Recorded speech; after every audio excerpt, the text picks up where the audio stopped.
اے امت مسلمہ، اس وقت رفح میں کربلا کی تاریخ دہرائی جا رہی ہے۔ غزہ سے جان بچانے والے مظلوم فلسطینیوں نے رفح میں آ کر جو خیمے لگائے ہوئے تھے، گزشتہ رات ان خیموں پر آگ برسائی گئی۔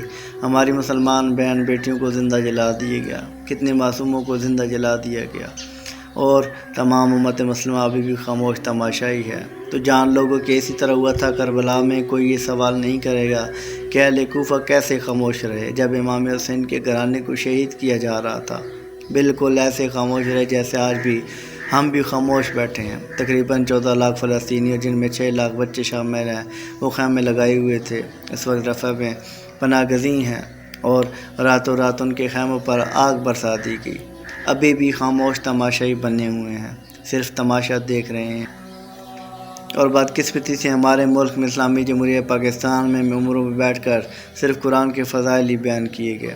رفح کی بات کسی نے نہیں کی، مظلوم فلسطینیوں کی بات کسی نے نہیں کی، جبکہ وہاں خیمے جل رہے ہیں، بستیاں جل رہی ہیں، امت مسلمہ جل رہی ہے۔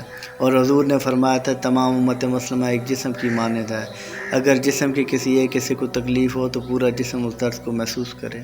رب کعبہ کی قسم، اس بچے کے الفاظ اٹھتے بیٹھتے کانوں میں گونجتے ہیں، روح کانپ جاتی ہے جس نے کہا تھا کہ میں رسول اللہ سے جا کر شکایت کروں گا۔ کس منہ سے حضور صلی اللہ علیہ وسلم کا سامنا کریں گے؟